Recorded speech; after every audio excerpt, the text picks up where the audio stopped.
Salam sejahtera Malaysia. Ada beberapa teori daripada orang-orang yang minum kopi, teori daripada orang-orang yang sedang makan roti, teori daripada orang-orang yang mungkin sakit hati. Wah, macam pantun pula. Teori-teori ini muncul kerana keadaan kesihatan Najib Razak yang misteri, sehingga dia terpaksa dimasukkan ke hospital, dua hospital yang berbeza, daripada hospital KL, kemudian diletakkan ke hospital di satu lagi di HRC. Di HRC, saya tengok dulu apa HRC itu. Apa HRC sudah tadi? Pusat Rehabilitasi Ceras atau HRC. Okey, jadi menghairankan jugalah. Kenapa menghairankan? Sebab ramai kawan-kawan tanya dan beri pendapat. Ramai juga panduan-panduan yang lain. Kenapa tidak seperti Najib Razak yang menjadi sangat-sangat famous bila masuk hospital, dihantar ke hospital, lepas tu masuk ward lama lagi. Tapi ada sudah penjelasan daripada Jabatan Penjara lah. Kamu boleh tengok ada penjelasan daripada Jabatan Penjara berkaitan dengan satu akta yang menyebut apa tanggungjawab daripada Jabatan Penjara untuk prisoner. Okey, jadi ada satu teori mengatakan daripada kawan-kawan saya pun tidak pasti betul atau tidak. Saya tanya kamu rasa betul ke teori itu ataupun semua itu tidak berlaku?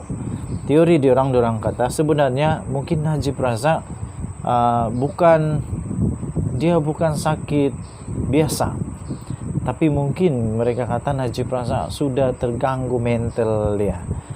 Diorang kata mungkin Najib Razak sudah terganggu mental dia, emosi dia tidak lagi stabil. Sebab kenapa? Menurut mereka Mahkamah Tinggi Kuala Lumpur sendiri pada 12 September 2022, Mahkamah Tinggi Kuala Lumpur sendiri telah memerintahkan supaya Najib Tun Razak dibawa ke hospital untuk menjalani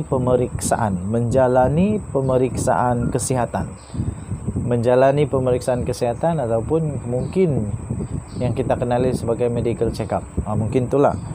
Setelah dimaklumkan keadaan kesihatan beliau tidak memuaskan. Jadi keadaan kesihatan yang tidak memuaskan itu general, jadi membuat rasa sangsi kepada ramai orang lah.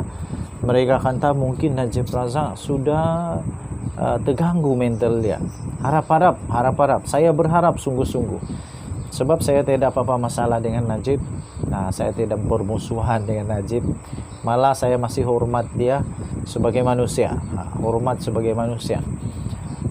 Saya harap Najib Razak tidak menjadi gila lah. Direct to the point, saya harap Najib tidak jadi gila. Saya harap Najib Razak dapat tahan dia punya mental, jangan sampai koyak dan jadi gila. Sebab orang boleh jadi gila dengan keadaan begini tau. Sebab kenapa? Dia sudah dijatuhi hukuman penjara 12 tahun. Umur dia sekarang 70 tahun. Jadi dia hanya keluar 82 tahun. Jadi masalah dia ialah dia belum selesai lagi dengan banyak kes lagi. Terlampau banyak kes dia lagi. Jadi kalau ditambah, mungkin kalau dia terlalu fikir benda ni, dia boleh dipenjara seumur hidup. Dia boleh dipenjara sampai mati. Dia tidak akan dikeluarkan dari penjara pun.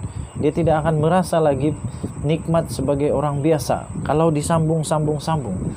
Katakan saja, kira sajalah kalau Najib Razak berfikir dan dia tertekan, mungkin dia berfikir begini. Kalau 12 tahun tambah 70 tahun, 82 tahun. Seandainya ditambah lagi 10 tahun, sudah jadi 92 tahun. Kalau ditambah lagi satu lagi kes dia yang berjalan 10 tahun juga, katakan dia akan hanya keluar 102 tahun. Dan ada dua lagi kes. Kalau dia kalah lagi, katakanlah tambah lagi 10 tahun saja untuk kedua-dua kes, dia hanya akan boleh keluar dari penjara dengan umur 112 tahun. Bagi saya jarang-jarang sudah manusia di dunia ini 112 tahun umur dia. Tun Mahathir pun sekarang umur dia 96 tahun, kalau tidak silap 97 tahun. Keadaan dia semakin merosot, apatah lagi kalau 112 tahun. Jadi mungkin itulah teori-teori yang menyebabkan teori itu timbul. Okey, jadi Saya harap Najib Razak tidak gila lah. Saya harap anak-anak dia, keluarga-keluarga dia terus mendoakan dia. Saya harap Najib Razak tetap tabah, banyakkan sambayang. Selalulah sambayang. Kalau dulu terlampau sibukkan sebagai Perdana Menteri, mungkin tidak ada kesempatan untuk sambayang. Jadi bagus sekarang inilah masa kau untuk sambayang lah. Jangan kasih limpas itu 5 waktu. Subuh pagi-pagi memang di penjara memang disiplin kan. Lagipun saya percaya Najib Razak memang seorang yang disiplin lah. Kan dia Perdana Menteri, bangun awal pergi sembahyang subuh. Lepas itu tengah hari tiada apa-apa buat, jangan kau lupa sembahyang zuhur pula. Lepas itu petang sikit jangan lupa sembahyang asar, maghrib dan isya. Jangan lupa. Jadi saya percaya Tuhan itu akan membantu juga. Kalau Tuhan mau kasih ampun kau punya dosa, dia kasih ampun jugalah. Jadi inilah mungkin masa untuk Najib Razak bermuhasabah diri. Oke, itu teori yang pertama. Mungkin mereka kata mungkin Najib Razak sudah terganggu mental dia dan emosi dia. Tapi saya harap Najib jangan gila. Tolonglah Najib jangan gila. Nanti sudah buruk bertambah buruk lagi. Oke, jadi teori yang kedua sekali lagi mereka kata, of course lah, tidak dapat lari daripada teori ini.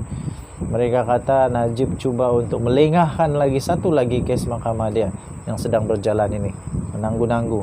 Dan memang sudah tertangguh pun beberapa kali kan, sebab dia masuk penjara, masuk hospital. Jadi teori diorang mungkin Najib Razak cuba untuk menangguh lagi, memanjangkan lagi sampai pilihan raya. Tapi bikin apa juga Najib? Pilihan raya pun kau tetap di penjara juga, dan hampir mustahil. Sekarang ini hampir mustahil untuk Najib Razak, dapat pengampunan segeralah. Dia perlu untuk menjalani sekurang-kurangnya mungkin 5 tahun atau 6 tahun penjara baru boleh memohon kepada Yang di-Pertuan Agong dan juga semua lembaga pengampunan. Dulu bising-bising tentang pengampunan, semakin senyap sekarang ini.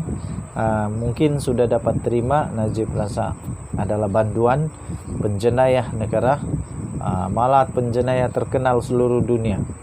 Dikenali seluruh dunia Najib Razak ini. Oke, kerana dia bekas Perdana Menteri. Sila tinggalkan komen kamu, apa pendapat kamu tentang teori-teori itu. Teori pertama itu saya kurang setuju lah. Mana mungkin Najib Razak karena tekanan jiwa kan dengan mudah. Pada saya Najib Razak ada pikiran yang kental, mental dia tak akan koyak dengan mudah. Jadi saya harap Najib Razak jangan gila. Yang kedua, untuk menangguh-nangguhkan kes, saya pun tidak pasti betul atau tidak. Kita tunggu sajalah apa yang terjadi seterusnya. Kita jumpa lagi, bye-bye.